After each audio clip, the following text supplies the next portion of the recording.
अमृतापुर नाम के नगर में मधुसूदन नाम का एक व्यक्ति रहता था। वह बहुत धनवान था। मधुसूदन का विवाह बलरामपुर की सुंदर और गुणवंती लड़की संगीता के साथ हुआ।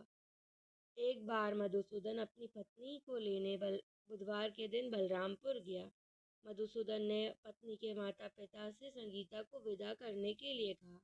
माता पिता बोले, बेटा आज बुधवार है, बुधवार को किसी भी शुभ कार्य के लिए यात्रा नहीं करते। लेकिन मधुसूदन नहीं माना। उसने ऐसी शुभ अशुभ की बातों को नहीं मानने की बात कही। बहुत आग्रह करने पर संगीता के माता पिता ने विवश होकर दोनों को विदा कर दिया। दोनों ने बैलगाड़ी से यात्रा प्रारंभ कर दी। 2 कोस दूर जाने पर बैलगाड़ी का एक पहिया टूट गया। वहां से दोनों ने पैदल ही यात्रा आरंभ की। रास्ते में संगीता को प्यास लगी। मधुसूदन उसे एक पेड़ के नीचे बैठाकर जल लेने चला गया। थोड़ी देर बाद जब मधुसूदन ने कहीं से जल लेकर वापस लौटा तो वह बुरी तरह से हैरान हो उठा, क्योंकि उसकी पत्नी के पास उसकी ही शक्ल सूरत का एक दूसरा व्यक्ति बैठा था। संगीता भी मधुसूदन को देखकर हैरान रह गई। वह दोनों में कोई अंतर नहीं कर पाई। मधुसूदन ने उस व्यक्ति से पूछा, तुम कौन हो और मेरी पत्नी के पास क्यों बैठे हो?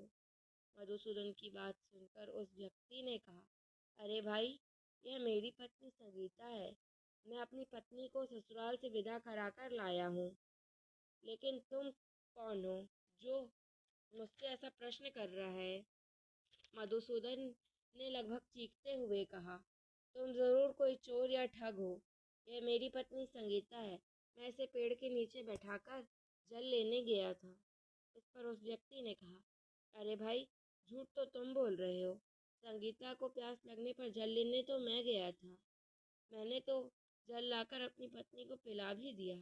तुम चुपचाप यहाँ से चलते बनो, नहीं तो किसी सिपाही को बुलवाकर तुम्हें पकड़वा दूंगा। दोनों एक दूसरे से लड़ने लगे। उन्हें लड़ते देख बहुत से लोग एकत्र हो गए। नगर के कुछ सिपाही भी वहां आ गए। सिपाही उन दोनों को पकड़कर राजा के पास ले गए। सारी कहानी सुनकर राजा भी कोई निर्णय नहीं कर पाया। संगीता भी उन दोनों में से अपने वास्तविक पति को नहीं पहचान पा रही थी। राजा ने दोनों को कारागार में डाल देने के लिए कहा।